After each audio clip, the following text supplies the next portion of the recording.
ข่าวสารเพื่อการประชาสัมพันธ์กำหนดการฟังเทศน์รายการรถด่วนขบวนพิเศษฤดูกาลเข้าพรรษาประจำปีพุทธศักราช 2566 จัดโดยคณะสงฆ์จังหวัดเชียงใหม่วันอาทิตย์ที่ 29 ตุลาคมขึ้น 15 ค่ำเดือนเกียงทำกิจกรรมที่พุทธสถานเชียงใหม่ตำบลช้างคานอำเภอเมืองเชียงใหม่จังหวัดเชียงใหม่ 20 นาฬิกาเป็นการจัดงานวันมอบโล่ในกิจกรรมรถด่วนขบวนพิเศษฤดูกาลเข้าพรรษาก็เป็นกิจกรรมที่เชิญชวนผู้ใจบุญใจกุศลได้ร่วมกันฟังเทศน์ฟังธรรมในฤดูกาลเข้าพรรษาและออกพรรษาในการฟังเทศน์รายการรถด่วนขบวนพิเศษก็เชิญชวนคณะสงฆ์คณะศรัทธาสาธุชนทั้งหลายได้ร่วมเดินทางไปกับรถด่วนขบวนพิเศษทั้งหมดมี 13 ขบวนด้วยกันนะครับก็เป็นส่วนหนึ่งของการประชาสัมพันธ์เชิญท่านฟังเทศน์รายการรถด่วนขบวนพิเศษฤดูกาลเข้าพรรษาซึ่งมีการจัดโดยคณะสงฆ์จังหวัดเชียงใหม่องค์กรเครือข่ายชาวพุทธจังหวัดเชียงใหม่ดำเนินงานโดยคณะกรรมการบริหารงานกลุ่มหนุ่มสาวจังหวัดเชียงใหม่ก็เป็นข่าวสารเพื่อการประชาสัมพันธ์รถด่วนขบวนพิเศษประจำปี 2566 นี้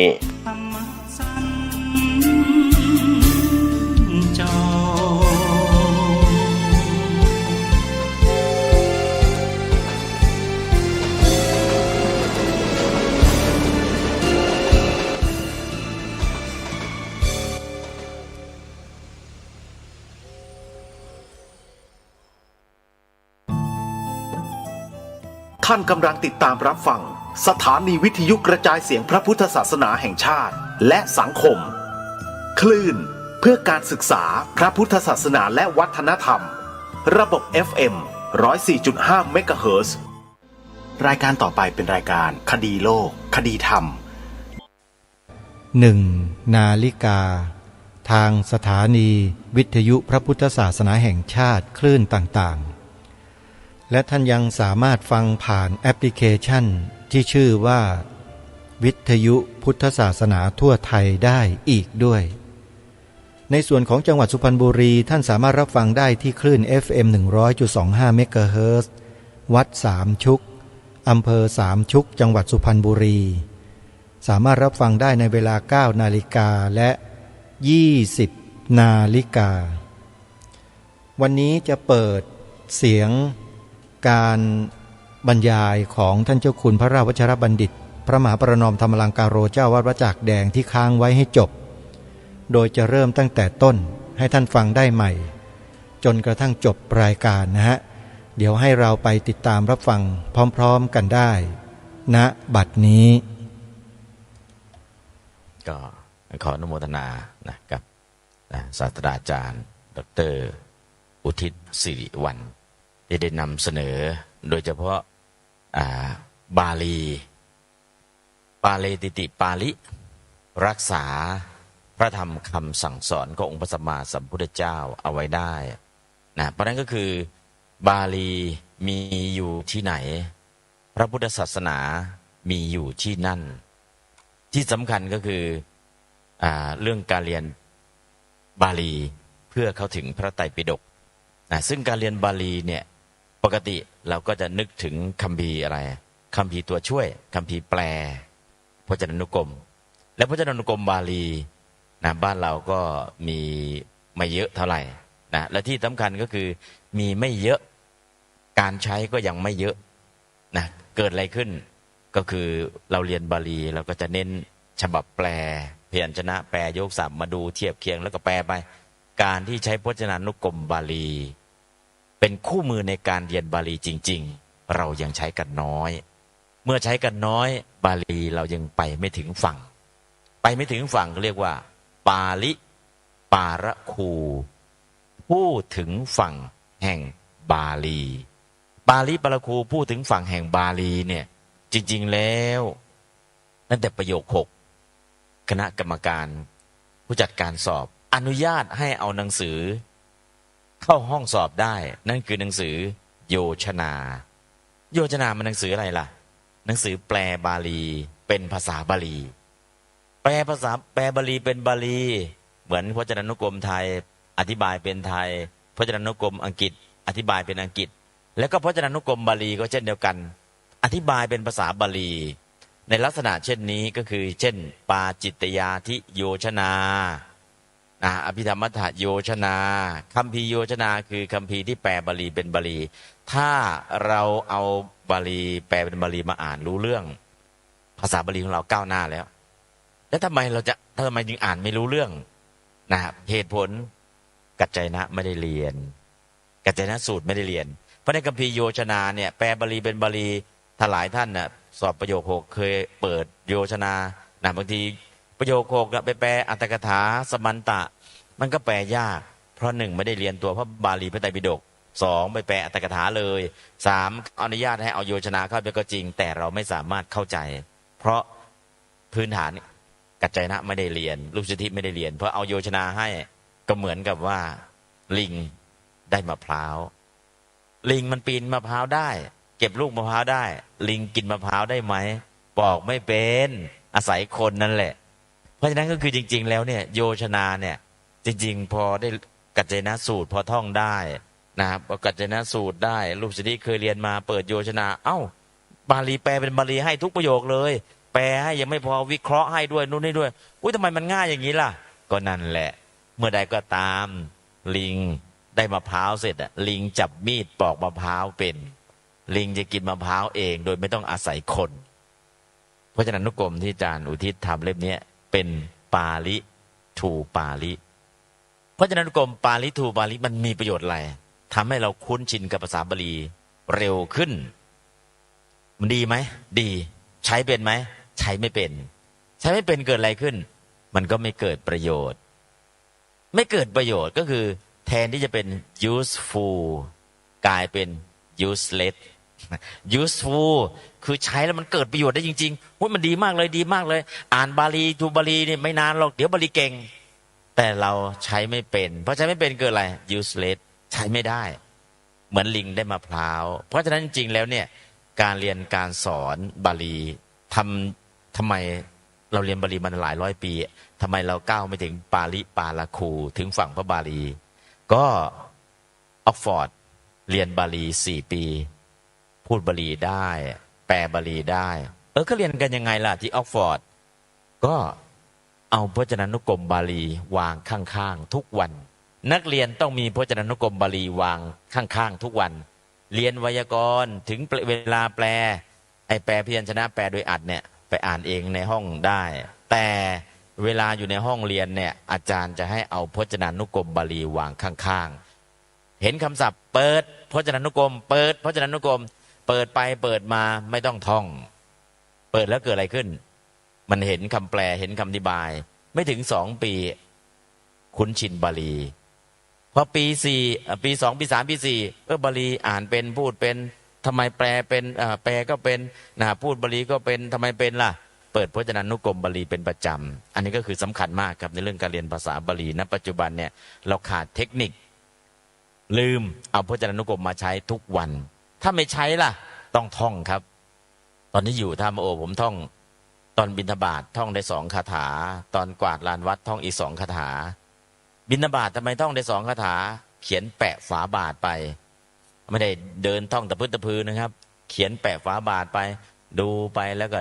พึมพำอยู่ในใจแล้วก็เดินมีโยมจะใส่บาตรก็หยุดหลังจากนั้นล่ะไปถึงจุดหมายปลายทางเดินจากวัดจากแดงนู้นไปถึง5 แยกนาฬิกาก็ 3-4 กิโลกลับไปกลับมาก็ 5-6 กิโลนั่นแหละก็คือระยะทางเนี่ย 5,000 เมตรเนี่ยได้แล้ว2 แถวกลับมาอีก 5,000 เมตรได้อีก2 แถวตั้งแต่ตถาคโตโยกรุณากโรกโรปยาตโมตจตุกัปปตังปทังอากาปรตังกริสัมภเวภเวเป็นต้นคาถาอภิธานเนี่ย 1,200 คาถาก็ท่องได้อันนี้คือแล้วเวลาในห้องเรียนล่ะเวลาในห้องเรียนไม่มีเวลามาดูเพราะอาจารย์สอนแค่1 ชั่วโมงกว่าๆนอกนั้นมาค้นเองต้องท่องเองค้นเองท่องเองแต่ที่ออกฟอร์ดเขาให้เอาพจนานุกรมบาลีมาวางไว้ข้างๆทุกวันพอติดคำศัพท์เปิดปิดคำศัพท์เปิดให้เปิดพจนานุกรมเพราะนั้นการเปิดพจนานุกรมบาลีการใช้พจนานุกรมบาลีจะทำให้การเรียนบาลีเก่งเร็วขึ้น นะซึ่งตรงนี้เนี่ยมีความสำคัญก็อยากจะปลูกฝังทุกองค์เนาะอาจารย์ทำทั้งหมดกี่เล่มเนี่ยตอนนี้ก็23 เล่ม23 เล่มเนี่ยอ่านไม่ต้องมากหรอกทุกวันชั่วโมงเรียนมีกี่ชั่วโมงเราเรียนวันละ3 หรือ 4 ชั่วโมงเอาพจนานุกรมไปวางด้วยวางเสร็จแล้วติดคำศัพท์ไหนเปิดติดคำศัพท์ไหนเปิดติดคำศัพท์ไหนเปิดมันทุกวันเนี่ยจริงๆไม่ถึง8 ปี 9 ปีที่เราเรียนประโยค 9ไม่ต้องถึงครับ4 ปีอย่างที่ออกฟอร์ดทำสามารถสื่อสารภาษาบาลีได้อย่างออกฟอร์ดปีแรกให้เรียนบาลีเล็กพร้อมกับแปลพระไตรปิฎกนะปีต่อมาเริ่มเรียนบาลีระดับกลางปีต่อมาเรียนบาลีระดับสูงพร้อมเรียนอรรถกถาแล้วก็ปีต่อมาเรียนฎีกาแต่ทุกปีได้ใช้พจนานุกรมตั้งแต่ปีแรกแต่ไวยากรณ์เบสิกนะฮะปี2 ปีแรกใช้เบสิกแกรมมาปี3ใช้อินเตอร์แกรมมาปี4ใช้แอดวานซ์แกรมมาแกรมมาบาลีคือบาลีไวยากรณ์เล็กเรียกว่าเบสิกแกรมมาเนี่ยมี100 กว่าคัมภีร์อินเตอร์แกรมมาล่ะไวยากรณ์บาลีระดับกลางก็มีเป็น10 กว่าคัมภีร์เช่นกัจจายนะปัทลูปสธิโมคคัลลานะอันนี้ก็เรียกว่าอินเตอร์แกรมมาแล้วแกรมมาระดับสูงล่ะแอดวานซ์แกรมมาถ้าสายบาลีก็คือสัทธนีติถ้าสายสันสกฤตก็คือปาณินีสิทธันถกมุทีอันนั้นก็คือเป็นแอดวานซ์เป็นแกรมมาระดับแอดวานซ์แต่ถ้าเราเรียนแกรมมาบาลีแกรมมากับยูเซตนะยูเซตกับแกรมมาเนี่ยเรียนให้มันบาลานซ์กันในช่วงปีแรก2 ปีแรกเนี่ยแค่ไวยากรณ์เล็กแล้วก็แปลพระไตรปิฎกเลยไปรอดไหมรอดแต่คู่มือคือพจนานุกรมต้องมีข้างๆพจนานุกรมมันดีตรงไหนจะเรียนบาลีให้มันจบเนี่ยใช้เวลา5-6 เดือนแต่เปิดไปพจนานุกรมทีเดียวคำศัพท์นี้เป็นนามก็เขียนย่อว่านอคำศัพท์นี้เป็นกริยาก็เขียนย่อว่ากอคำศัพท์นี้เป็นคุณนามก็เขียนย่อว่าวินะกิริยาวิเศษนะหรือคำย่อนี้เป็นนิบาตก็เขียนนิคือพอเห็นคำศัพท์ปุ๊บบอกอักษรย่ออักษรย่อหลังคำศัพท์เนี่ย1บอกประเภทของคำศัพท์2บอกลิงของคำศัพท์พอบอกประเภทของคำศัพท์เป็นคำศัพท์ชนิดไหนแล้วบอกลิงคำศัพท์หลังจากนั้นล่ะหลังจากนั้นก็จะมีคำแปลคำแปลเสร็จมีอะไรมีการวิเคราะห์แยกธาตุแยกปัจจัยแล้วหลังจากนั้นมีอะไรมีตัวอย่างประโยคอันนั้นคือลักษณะของพจนานุกรมบาลีที่เห็นอยู่นะเพราะฉะนั้นตั้งแต่อดีตที่เราเรียนมานะก็คือการศึกษาของเมืองไทยตั้งแต่ยุคโน้นเนาะยุคเรียกว่าพุทธศาสนาเข้ามาในเมืองไทยยุคพระโสนพระอุตระนะยุคนั้นเนี่ยท่านสื่อสารกันยังไงล่ะก็ใช้พระโสนพระอุตระยุคนั้นท่านน่าจะได้นิรุตติปฏิสัมภิทาทำไมจึงน่าจะได้นิรุตติปฏิสัมภิทาพอมาถึงท่านเทศได้เลยเอาเทศภาษาอะไรล่ะก็น่าจะเทศภาษาบาลีแต่อำนาจของนิรุตติปฏิสัมภิทาสามารถสื่อสารให้คนท้องถิ่นเข้าใจภาษาตรงนั้นได้โดยอัตโนมัติท่านเทศเรื่องอะไรล่ะเทศเรื่องพรหมชาลสูตรแล้วคนฟังพรหมชาลสูตรจบครั้งแรกที่พระโสนพุตรมาเทศเนี่ยเกิดผลผลิตยังไงคนฟังแล้วเกิดศรัทธาเลื่อมใสแล้วก็มีคนออกบวชถึง 9,000 คนอันนี้เหตุการณ์นี้บอกไว้ในคัมภีร์เล่มไหนคัมภีร์สมันตปัสสาธิกาบอกไว้ว่าท่านเทศพรหมชาลสูตรแล้วก็มีคนออกบวชขนาดนี้หลังจากนั้นการศึกษาบาลีสันสกฤตแล้วเมื่อก่อนมันมีไหมภาษาเราเนี่ยก็มีเพราะอะไรมีการทำมาค้าขายระหว่างอินเดียและสุวรรณภูมิโซนเราก็เรียกว่าสุวรรณภูมิมีการติดต่อทำมาค้าขายเพราะภาษาเนี่ยมันมากับนักธุรกิจมากับการทำมาค้าขายเพราะฉะนั้นภาษาก็น่าจะมาแล้วสื่อสารได้ในส่วนตรงนี้และที่สำคัญช่วงแรกๆเนี่ยการเรียนบาลีเป็นอย่างไรนะในพุทธศาสนาในเมืองไทยตอนนั้นก็ยังไม่ได้บอกชัดเจนแต่ก็บอกว่าพุทธศาสนาฝ่ายเถรวาทเนี่ยเข้ามาเมืองไทยเมื่อสังคายนาครั้งที่3นะซึ่งสังคายนาที่ปาตลีบุตรนะซึ่งพระเจ้าอโศกมหาราชเป็นประธานในการสังคายนาครั้ง3แล้วก็ส่งสมณทูต9 สายที่9มาสุวรรณภูมิคือพระโสนพระอุตระเมื่อเข้ามาแล้วพุทธศาสนาฝ่ายเถรวาทก็เริ่มเผยแผ่เข้ามาฝ่ายเถรวาทเผยแผ่เข้ามาก็เจริญรุ่งเรืองจนกระทั่งรุ่งเรืองสุดแล้วก็ตกต่ำลงไปตกต่ำพุทธศาสนาเริ่มหายไปอะไรเข้ามาแทรกศาสนาพราหมณ์ศาสนาผีเข้ามาแทรกหลังจากนั้น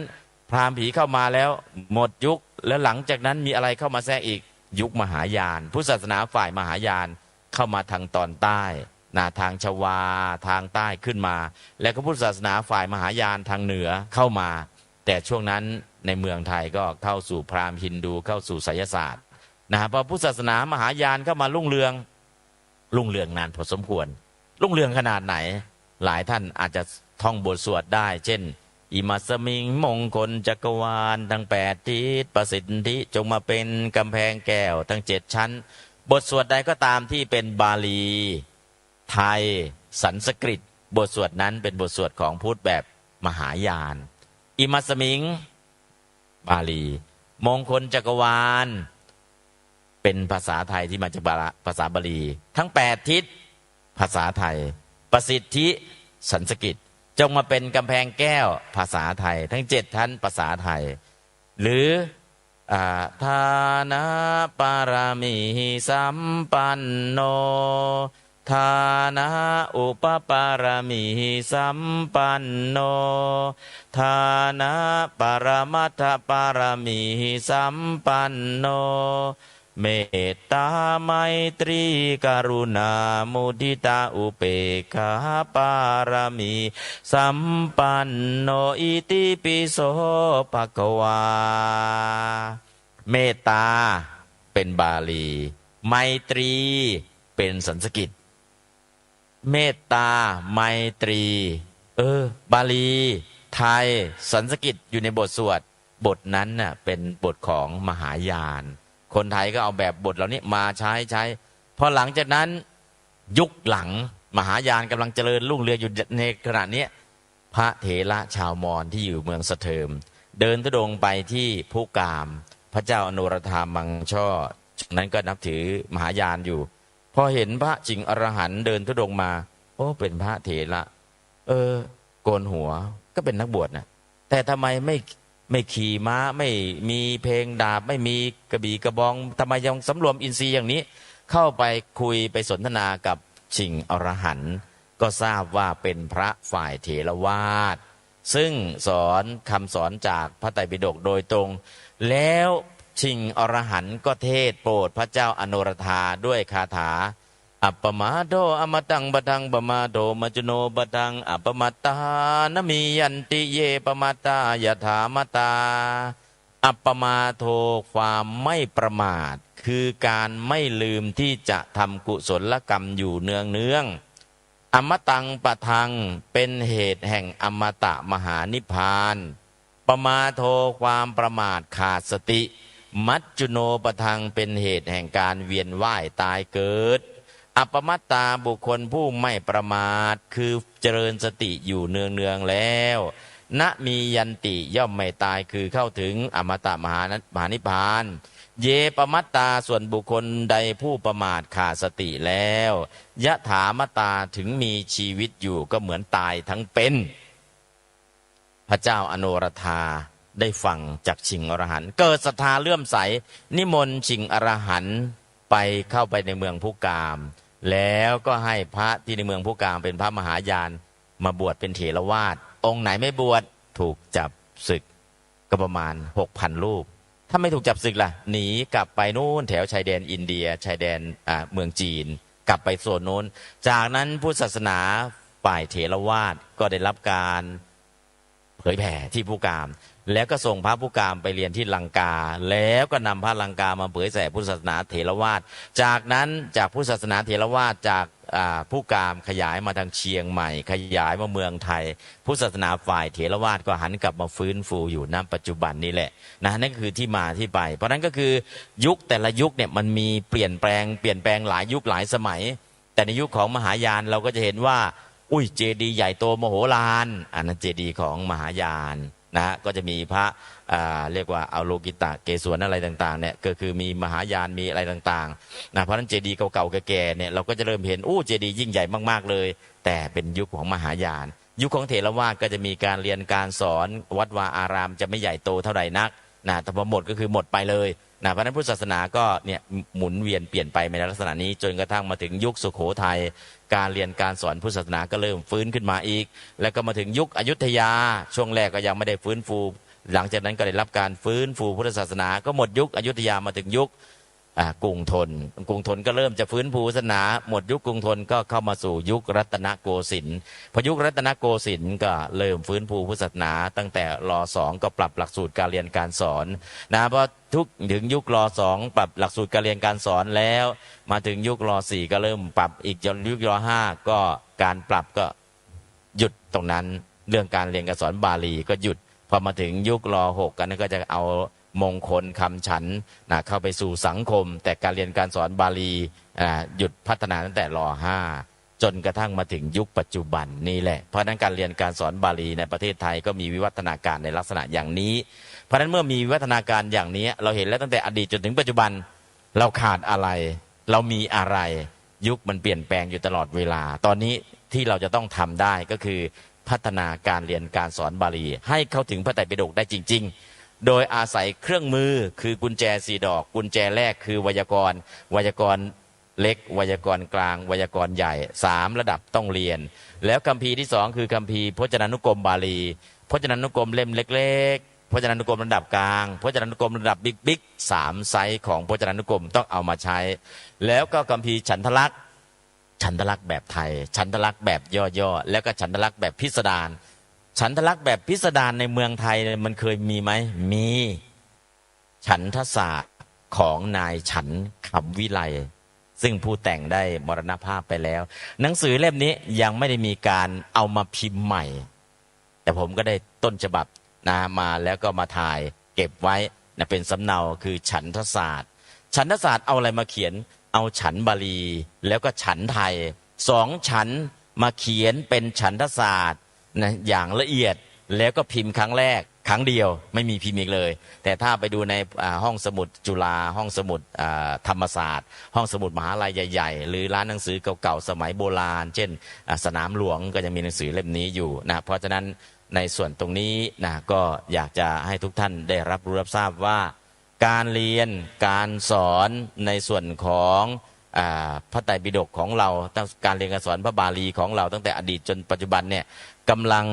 มีการพัฒนาการต่อยอดมาจนถึงกระทั่งยุคปัจจุบันที่เรากำลังเรียนอยู่ตอนนี้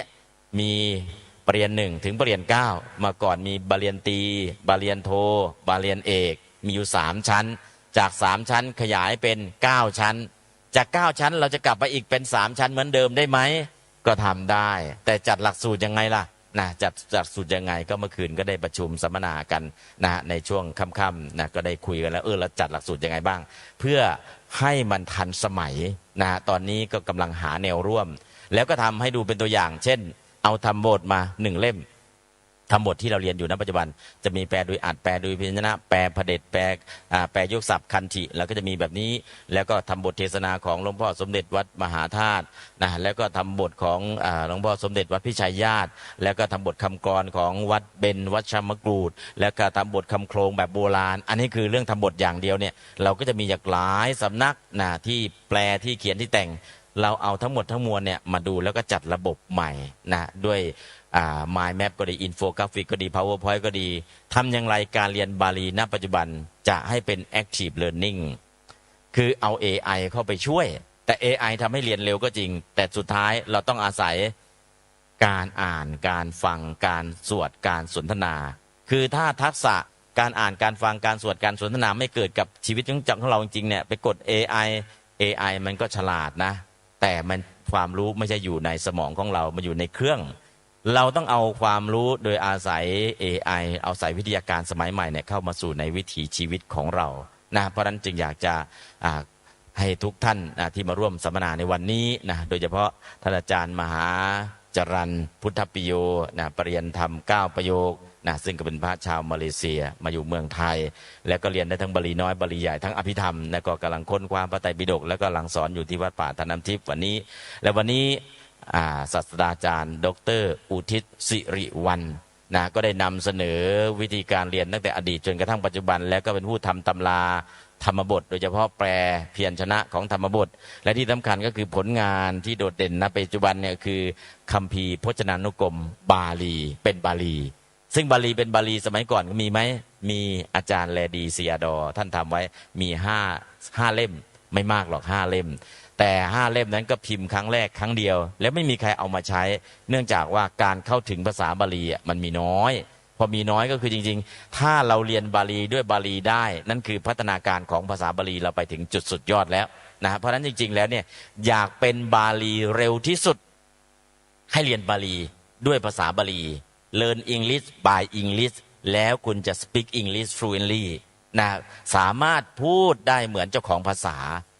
บาลีก็เช่นเดียวกันถ้าเราเรียนภาษาบาลีใช้สื่อภาษาบาลีนะเราก็จะไปภาษาบาลีได้เร็วขึ้นเพราะฉะนั้นก็คือพจนานุกรมเป็นหนังสือสำคัญที่สุดนะที่ทำให้ท่านได้เกิดความเข้าอกเข้าใจแล้วก็เอาไปใช้ได้จริงๆนะเพราะนั้นก็คือเรื่องของการเรียนการสอนตั้งแต่อดีตจนถึงปัจจุบันเนี่ยคือเนื้อหาวิชาการเทคนิควิธีการหลักสูตรนะถ้ามันครบถ้วนการพัฒนาการภาษาบาลีมันก็จะเจริญนะก็คือยุคนี้เป็นยุคที่กำลังได้รับการปรับปรุงพัฒนาโดยเฉพาะการศึกษาภาษาบาลีนะซึ่งพระบาทสมเด็จพระเจ้าอยู่หัวนะพระวชิรเกล้าเจ้าอยู่หัวองค์ปัจจุบันเนี่ยพระองค์สนพระทัยเรื่องภาษาบาลีมากและที่สำคัญพระองค์สวดมนต์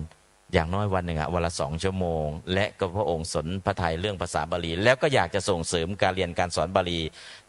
ทราบว่าวัดจักรแดงจะจัดสัมมนาบาลีนะพระองค์ขอรับเป็นเจ้าภาพภัตตาหารทั้ง3 วันพระราชทานภัตตาหารมาถวายเต็มที่นะให้ผู้แทนพระองค์มาถวายก็คือเพียงแค่ทราบว่าทางวัดจักรแดงจะจัดนะวัดจักรแดงคือมีแค่ดำริจะจัดอย่างนี้ทราบยังไม่ได้มีแผนงานอะไรไปทูลเกล้าพระองค์ให้ทรงทราบแต่เพียงแค่รับทราบว่าจะจัดแค่นี้แหละพระองค์ก็เกิดศรัทธาขอเป็นเจ้าภาพภัตตาหารกับพระสงฆ์ที่จะมาร่วมงานอันนี้พระองค์ให้ความสำคัญระดับนี้แล้วก็พระอภิธรรมตอนนี้พระองค์ได้ฟังพระอภิธรรมตอนนี้จะเข้าไปสนับสนุนการศึกษาพระอภิธรรมนะเพราะนั้นก็คือตรงไหนก็ตามมีการเรียนการสอนบาลีมีการเรียนการสอนพระอภิธรรมมีการเรียนการสอนพระไตรปิฎกพระองค์เนี่ยสนพระธรรมสนพระทัยพร้อมที่จะเข้าไปส่งเสริมสนับสนุนตอนนี้เรามีพระราชาผู้เป็นเอกอัครศาสนูปถัมภกพร้อมที่จะให้การส่งเสริมสนับสนุนเมื่อพร้อมแล้วเราก็แอคทีฟการเรียนการสอนทำยังไงตำราเราพร้อมหรือยังหลักสูตรเราพร้อมหรือยังคนเรียนเราพร้อมหรือยังวิธีการเรียนการสอนเราพร้อมหรือยังถ้าเราพร้อมแล้วนะก็นำเสนอให้พระองค์ได้ทรงทราบนะเมื่อทรงทราบแล้วพระองค์ก็จะส่งเสริมสนับสนุนอย่างเต็มที่เพราะฉะนั้นตรงนี้ก็อยากจะนิมนต์ทุกท่านเนาะช่วยกันเรียนช่วยกันสอนช่วยกันทำตำราแล้วก็เอาพระไตรปิฎกอัตถกถาดีกามาเรียนให้เต็มที่คือลงทุนด้วยตัวเรานี่แหละอย่างอาจารย์ดร.อุทิศศาสตราจารย์ด้วยที่บอกว่าต้องลงทุนก่อนนะ 20% ใช่ถ้าเราไม่ลงทุนก่อน 20% น่ะพูดอย่างเดียวใครจะเชื่อถ้าเราลงทุนไปแล้ว 20% น่ะเชื่อไหมทำจริงนะทำจริงนะทำจริงก็มีคนจะช่วยวัดจักรแดงเริ่มต้นเก็บขยะเรียนหนังสือก็เหนื่อยแล้วทำไมต้องมาเก็บขยะอีกขยะมันล้นวัดต้องเก็บขยะเก็บไปทำไมล่ะทำปุ๋ยเพราะต้องซื้อปุ๋ยมาใส่ต้นไม้ปีแรกเนี่ยใช้ปุ๋ยไป10 ตันซื้อปุ๋ยมา10 ตันมาใส่ต้นไม้เห็นต้นไม้เต็มวัดเนี่ยไม่ใช่มันเกิดเองนะปลูกแล้วปลูกอีกเอาปุ๋ยใส่สารพัดแล้วเงินจะซื้อปุ๋ยก็หายากเรามีเศษอาหารเรามีกิ่งไม้ใบไม้ก็ทำปุ๋ยจะทำปุ๋ยแล้วก็พลาสติกก็มีนะเอาพลาสติกทำไงดีตอนแรกก็เผาก็เหม็นจากการเผาพลาสติกหาวิธีทางออกโดยการเอาถุงพลาสติกเป็นนึ่งทำน้ำมันเราก็สร้างเครื่องนึ่งทำน้ำมันขึ้นมาจนได้เอาสร้างเครื่องนึ่งทำน้ำมันแล้วมันยังไม่พอขวดน้ำทำไงดีมีทางออกนะเขาเอาไปทำเป็นผ้าได้เอาเราทำผ้าเราทำจีวรเลยก็เริ่มขยับทีละอย่างตอนนี้ขยะทุกอย่างรีไซเคิลได้ทั้งหมดเพราะนั้นก็คือเริ่มต้นจากเราเองนี่แหละพอเราเริ่มแล้วมูลที่ชัยพัฒนาเข้ามาช่วยปตทเข้ามาช่วยเซเว่นเข้ามาช่วยเซนทันเข้ามาช่วย MK เข้ามาช่วยบริษัทนู้นเข้ามาช่วยถ้าวัดจักรแดงไม่เริ่มก่อนแล้วใครจะมาช่วยเพราะฉะนั้นวัดจักรแดงเริ่มลงทุนคลุกอยู่กับขยะเขาก็มาช่วยคลุกอยู่การเรียนการสอนก็มีคนมาช่วยเริ่มอะไรเริ่มก่อนแล้วคนจะช่วยตามมาอย่างแน่นอนเพราะวันนี้เราเริ่มเสวนากันแล้วถามว่าจะมีใครช่วยไหมมีอย่างน้อยๆเรื่องอาหารเนี่ยญาติโยมเมื่อวานนอกจากมีอาหารพระราชทานแล้วญาติโยมในเกาะบางกระเจ้าทราบว่าพระเนรมาเสวนากันเยอะแยะญาติโยมก็นู่นเตรียมอาหารใส่ถาดมาที่หอฉันเต็มก็เรียกว่า3 วันนี้ไม่ต้องบิณฑบาตนะไม่ต้องบิณฑบาตมีอาหารทั้งอาหารพระราชทานทั้งอาหารที่ญาติโยมเอามานะเพราะเราเริ่มก่อนเนี่ยเริ่มลงทุนพอเริ่มลงทุนทำก่อนคนช่วยมีแน่นอนเพราะฉะนั้นตอนนี้ ผมก็ทำธรรมบทให้ดูเป็นตัวอย่างแล้วธรรมบทตัดทุกประโยคแล้วธรรมบทตอนเนี้ยใส่สีให้แล้วแล้วธรรมบทตอนเนี้ยกำลังจะใส่การ์ตูนเข้าไปธรรมบทมันมีแปลโดยนะแปลโดยอัดแปลโดยพยัญชนะมีสัมพันธ์มีไวยากรณ์มีการ์ตูนมีคำโครงคำกรเข้าในธรรมบทมันทันสมัยแล้วจะใส่เสียงเข้าไปในธรรมบทด้วยกดปุ๊บมีเสียงแปลมีเสียงอ่านทำบทให้ด้วยนะบอกไม่มีครูบาอาจารย์สอนเปิดเข้าไปแปลให้ด้วยอธิบายให้ด้วยสัมพันธ์ให้ด้วยอ่านออกเสียงบาลีให้ด้วยมันจะครบเพราะอันนี้คือทำเป็นตัวอย่างหลังจากนั้นล่ะถ้าเราช่วยกันทำไม่นานสื่อการเรียนการสอนภาษาบาลีมันจะทันสมัยพอทันสมัยได้ระดับที่แล้วพจนานุกรมที่เป็นบาลีอย่างนี้เอามาใช้ได้เลยเพราะเอามาใช้ไม่นานไม่ถึง9 ปีอย่างที่เราเรียนหรอกเพียงแค่5 ปีเท่านั้นแหละเราจะชำนาญในภาษาบาลีเพราะฉะนั้นในภาษาบาลีหยิบพระไตรปิฎกบาลีมาอ่านเข้าใจหยิบอรรถกถามาอ่านเข้าใจหยิบฎีกาบาลีมาอ่านเข้าใจทำไมเข้าใจล่ะสื่อการเรียนการสอนเรามีครบแล้วเทคนิคเรามีครบแล้วเพราะฉะนั้นอยากจะเชิญชวนทุกรูปทุกองค์ที่มาร่วมเสวนากันในวันนี้ช่วยกันทำเดี๋ยวผมจะปริ้นเอกสารมาแจกแล้วก็ให้ดูว่าเราช่วยทำอะไรได้บ้าง1 สมอง 2 มือเมื่อวานเนี่ยก็เรียกว่านิมนต์ลังกาช่วยเซ็นลงมือ MOU นิมนต์พม่า MOU นิมนต์กัมพูชา MOU ตอนนี้ลายเซ็นแล้วก็ตั้งเป็นกลุ่มเป็นก้อนขึ้นมาตั้งกลุ่มชื่อว่าติปิตกาลังกาละสมิติสมาคมติปิตกาลังกาละเพื่อจะเรียนบาลีเข้าถึงพระไตรปิฎกสนองพระราชดำริของในหลวงองค์ปัจจุบันคือเรียนบาลีไหมเรียนแบบคณะสงฆ์เรียนไหมเรียนแบบที่เรากำลังทำอยู่เรียนไหมเรียนและจะส่งเสริมการเรียนภาษาบาลีทุกภาคส่วนให้เกิดความแข็งแรงขึ้นมาเรากำลังทำอยู่อยากจะได้1 สมอง 2 มือของทุกท่านผมไม่ได้อะไรเลยช่วยเอาปรูฟไปอ่านให้หน่อยผมอะไรไม่ได้เลยเอาช่วยปรูฟไปอ่านช่วยเอานี้ไปทำคนละอย่าง2 อย่างนะครับผมก็เป็นนักประสานคอนเนคเตอร์จะคอนเนคชั่นกับทุกองค์นะฮะตอนนี้วัดหาดใหญ่คอนเนคแล้ววัดไวกุลคอนเนคแล้วโน่นนะวัดพิชัยญาติก็คอนเนคเอาไว้แล้วมีคอนเนคชั่นตอนนี้ผมก็คอนเนคเอาไว้หลายวัดเพื่ออะไรเพื่อมาช่วยกันทำงานแล้วผลงานก็จะช่วยกันได้ใช้ต่อไปบาลีมันไม่ยากทำไมล่ะเนื้อหาสมบูรณ์แล้วเพราะนั้นอยากจะเชิญชวนทุกรูปทุกองค์ทุกท่านได้เกิดความเข้าอกเข้าใจในส่วนตรงนี้ออกคำถามจากทางเฟซอยากถามท่านอาจารย์ศาสตราจารย์ดร.อุทิศว่าการเรียนการสอนบาลีพระไตรปิฎกที่มหาลัยในอเมริกาเขาสอนกันอย่างไรเจ้าคะอาจารย์ช่วยตอบให้หน่อยที่อเมริกาการเรียนการสอนบาลีเขาสอนกันยังไงเจนพรคือมันเป็นเรื่องน่าสะเทือนใจต้องบอกว่าบาลีทุกวันนี้ในระบบมหาวิทยาลัยเสื่อมความนิยมผมใช้คำนี้นะครับเสื่อมในอเมริกาทุกวันนี้มีเรียนอยู่ที่เบิร์กลีย์อยู่ที่ฮาร์วาร์ดอยู่ที่ชิคาโกเป็นต้น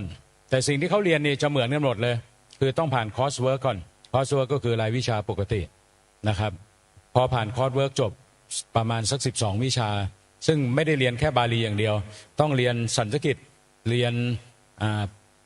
ประวัติศาสตร์พุทธศาสนาอินเดียเรียนทั้งวัชรยานมหายานเถรวาทมันไม่ได้เป็นบาลีเจาะจงแต่ที่จะมีเจาะจงเข้าสู่บาลีเลยมันมี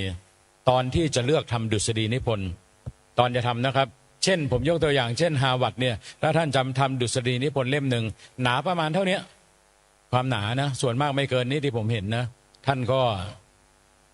คุยกับอาจารย์อันดับแรกต้องหาอาจารย์ที่ปรึกษาให้เจอยกตัวอย่างเช่นที่ฮาร์วาร์ดเนี่ยเขาอยาก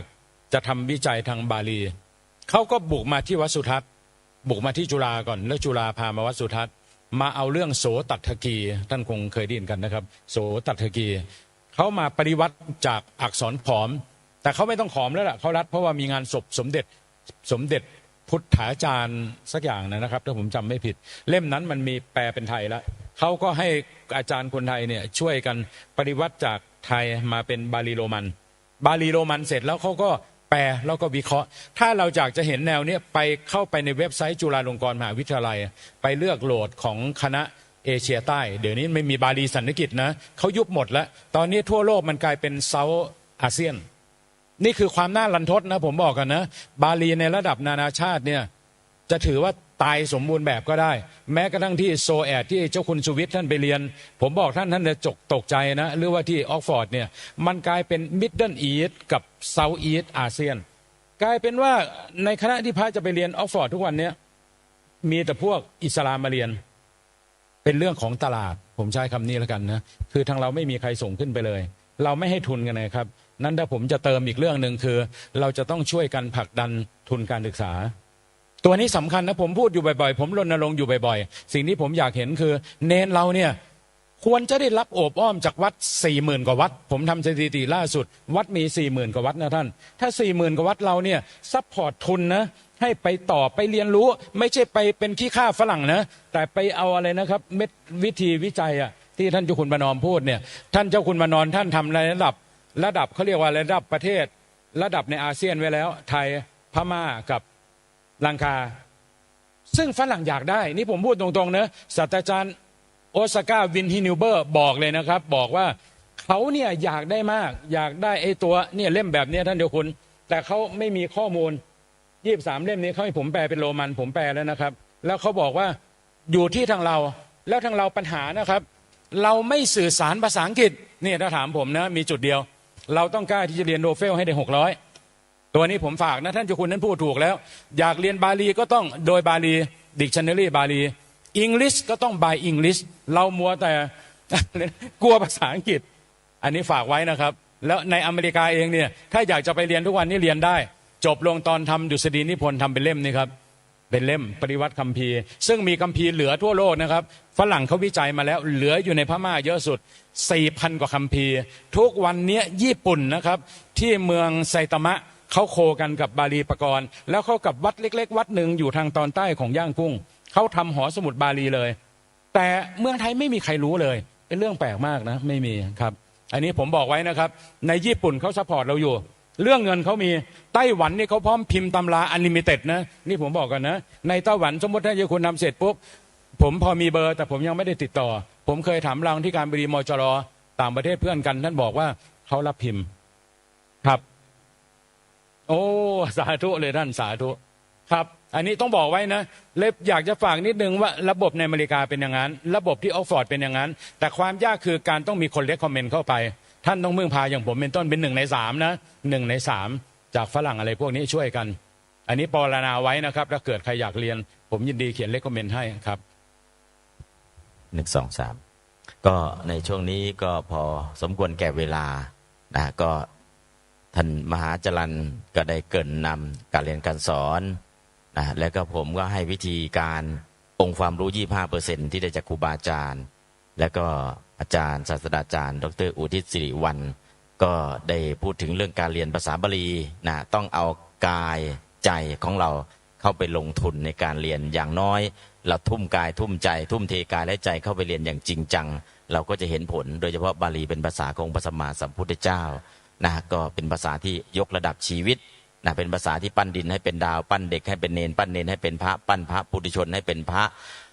อริยะนั่นคือภาษาบาลีเพราะนั้นภาษาบาลีมีความสำคัญมากขนาดนี้ต่อชีวิตของพระสงฆ์องค์เนนและก็เป็นภาษาที่รักษาพระพุทธพจน์เอาไว้ได้และเป็นภาษาที่มีความมหัศจรรย์นะโดยเฉพาะผมก็ใช้สวดให้คนป่วยแล้วก็ใช้สวดในฝนแล้งที่สุรินทร์ปีที่ผ่านปีก่อนโน้นก็ใช้ที่ห้วยเสน่ห์ก็ฝนก็เทลงมาปีนี้เองเมื่อเดือนที่ผ่านมาเนี่ยไปสวดที่อำเภอปราสาทจังหวัดสุรินทร์ตรงอำเภอปราสาทฝนแรงก็ยกทีมจากวัดไปบอกอำเภออื่นฝนตกหมดเลยอำเภอปราสาทฝนไม่ตกก็ยกทีมจากแดงไป1ให้เอาน้ำมาทำบุญ2ให้ปลูกต้นไม้3ให้บวงสรวงเทวดา4รักษาศีล5สวดพระปริต6นั่งสมาธิ7ก็แผ่กุศลไปสวดได้ยังไม่ถึงชั่วโมง30 นาทีฝนก็เริ่มเทลงมาวันนั้นก็ตก2 ชั่วโมงครึ่งนะก็ไปจำวัดอยู่ที่สุรินทร์1 คืนนะสวดให้ทั้งวันทั้งคืนเสร็จแล้วก็กลับมาอันนี้ก็คือมันไม่ตกมาหลายเดือนแล้วก็ไปสวดก็ตกให้วันนั้นอันนี้ก็คือตัวอย่างนะก็คือภาษาบาลีเนี่ยฝนแรงก็ช่วยได้คนป่วยในห้อง ICU ก็ช่วยได้จากอะไรที่เราคิดว่าภาษาบาลีเอาไปใช้ตรงไหนได้บ้างผมเอาไปช่วยกับคนป่วยในห้อง ICU เอาไปใช้ในพื้นที่ที่มีฝนแรงเอาไปช่วยในหลายพื้นที่ที่มีคนต้องการภาษาบาลี มีพลังมีคุณค่าขออนุโมทนากับพระอาจารย์มหาจรัญพุทธพโยและก็ศาสตราจารย์ดร.อุทิศสิริวัลย์ที่ได้มาให้ข้อมูลมาถวายความรู้กับทุกท่านในวันนี้ขอองค์ความรู้ที่ทุกท่านได้สุตตมยปัญญาแล้วจงพัฒนาไปสู่จินตามยปัญญาและขอจินตามยปัญญาของทุกท่านจงต่อยอดเข้าสู่ภาวนามยปัญญาโดยทั่วหน้ากันทุกรูปทุกองค์ทุกคนเทอญ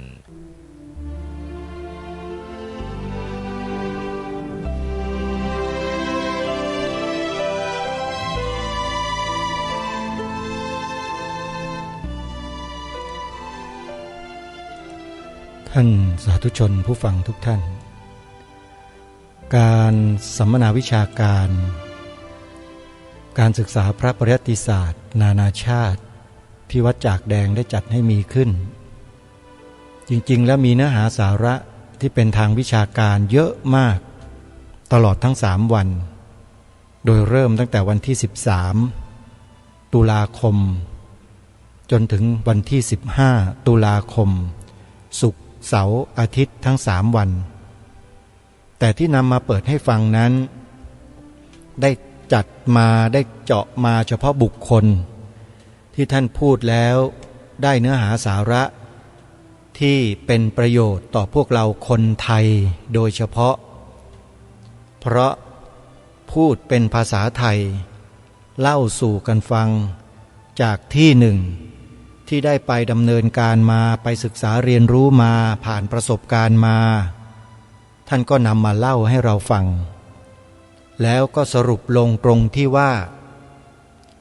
เวทีการศึกษาระดับโลกมหาวิทยาลัยฮาร์วาร์ดมหาวิทยาลัยเคมบริดจ์มหาวิทยาลัยออกฟอร์ดขาดผู้เชี่ยวชาญด้านภาษาบาลีเยอะมากท่านอาจารย์ดร.อุทิศสิริวัลย์ยืนยันเลยว่าถ้าศึกษาพระบาลีอย่างแตกฉานเชี่ยวชาญชำนาญดีแล้วขอให้เพิ่มเสริมภาษาอังกฤษภาษาจีนญี่ปุ่นภาษาอะไรก็แล้วแต่ต่างประเทศเนี่ยให้เก่งให้ดีและไม่มีวันตกงานแน่นอนลำพังท่านดร.อุทิศสิริวัลย์เองเนี่ยเงินเดือนของท่านที่ทำงานวิชาการอยู่ในต่างประเทศท่านบอกว่าไม่แพ้รัฐมนตรีในประเทศไทยท่านผู้ฟังลองคิดดูก็แล้วกันว่าภาษาบาลีมีค่ามีความหมายเพียงใดอาตมาภาพเองถ้ายังเป็นหนุ่มๆอายุน้อยๆเนี่ยนะแล้วถ้ามีใครมาชักนำเข้าสู่การศึกษาเล่าเรียนบาลีใหญ่มาตั้งแต่อายุน้อยๆเนี่ยคงจะไม่ได้มานั่งพูดอยู่อย่างนี้หรอกคงจะได้ไปทำหน้าที่อยู่ในต่างประเทศแน่นอนเพราะดูอุปนิสัยของตนเองแล้วเนี่ยไม่ใช่เป็นคนเกียจคร้านไม่ใช่เป็นคนไม่เอาการไม่เอางานนะแต่เป็นคนที่ทำอะไรแล้วทำจริงๆเอาเป็นเอาตายเลยว่างั้นเถอะพูดภาษาชาวบ้านสมัยเมื่อบวชพรรษาแรกเนี่ยปฏิบัติวิปัสสนากรรมฐานก็เอาเป็นเอาตายเลยอดข้าวอดน้ำไม่อดสิน้ำอดไม่ได้อดอาหาร3 วันดื่มแต่น้ำไม่หลับไม่นอนไม่พูดจาเดินจงกรมนั่งสมาธิเดินจงกรมนั่งสมาธิตลอดของคอร์สปฏิบัติซึ่งเขากำหนดเอาไว้45 วันถือว่ายังน้อยนะ45 วันนี่ยังน้อยไปจริงๆมันต้องเป็นปีๆการเข้ากรรมฐานที่ดีเนี่ยให้เห็นลึกลงไปถึงสภาวะ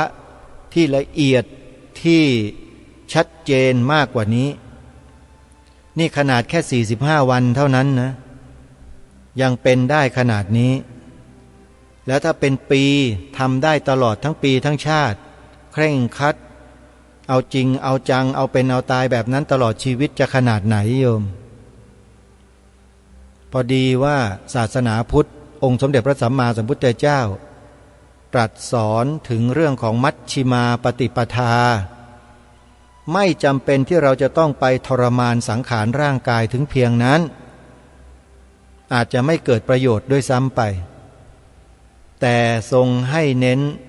การพิจารณาสร้างปัญญาสัมมาทิฏฐิให้เกิดขึ้นให้มากขึ้นไม่ใช่สร้างอัตตาตัวตนโดยความเคร่งครัดทำดีกว่าคนนั้นวัดฉันคณะฉันกลุ่มฉันเคร่งกว่าวัดนั้นเคร่งกว่าคณะสงฆ์คณะสงฆ์ไม่ได้เรื่องบางคนก็บอกว่าเป็นมหาโจรบอกว่าเป็นอรัชชีกล่าวหาใส่ร้ายคณะสงฆ์กันทั้งบ้านทั้งเมืองอย่างนี้ก็มีไอ้ประเภทนี้ก็เรียกว่าทำดีเอาดีเข้าตัวเอาชั่วให้คนอื่น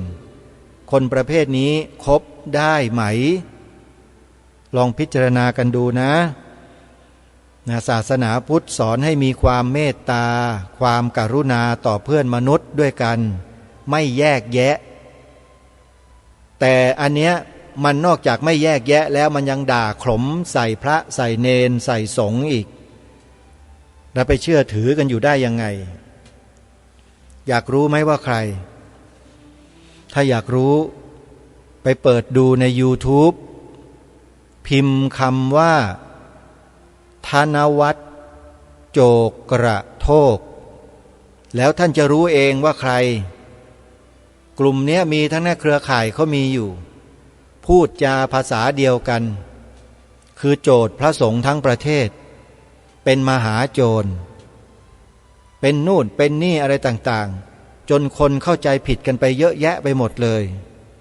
หลงเชื่อกันไปหมดคนประเภทนี้อันตรายหรือไม่ท่านก็ลองไปพิจารณากันดูนะแต่กลุ่มพระสงฆ์ที่ท่านศึกษาเรียนรู้พระบาลีมีความรู้ความเชี่ยวชาญชำนาญในด้านคำสอนของพระพุทธเจ้าทุกแง่ทุกมุมเหล่านี้เนี่ยอันนี้เก่งจริงรู้จริงแล้วท่านไม่เคยด่าว่าพระด้วยกันว่าเป็นมหาโจรแม้แต่นิดเดียวไม่มีตำหนิเลยแต่ท่านเชิญชวนให้ทุกคนมาศึกษามาเรียนรู้กรุณาเมตตาให้ความอุปถัมภ์ตลอดจะเป็นใครก็มาเถอะขอให้ศึกษาเรียนรู้มีความรู้เถอะนะนี่เขาเรียกว่าบัณฑิตจริงแต่คนเหล่านั้นที่กล่าวมาเมื่อสักครู่ที่ด่าพระว่าเป็นมหาโจรเนี่ยไม่ใช่บัณฑิตแต่เป็นบัณอะไรก็ไม่รู้อะโยมก็ไปว่ากันเองนะแต่โยมธนวัฒน์โจกระโทกนี่แกว่าอยู่แล้วนะใครจะอยากจะรู้ว่ายังไงก็ไปติดตามรับชมกันดูนะโยมนะวันนี้เวลาของรายการหมดท่านผู้ฟังต้องขอสมมุติยุติรายการไว้แต่เพียงเท่านี้ก่อนพบกับรายการได้ใหม่ในวันต่อไปขอความสุขความสวัสดีในธรรมแห่งองค์สมเด็จพระบรมศาสดาสัมมาสัมพุทธเจ้าจงปรากฏเกิดมีขึ้นในจิตใจของท่านผู้ฟังทุกท่านทุกคนเทอญ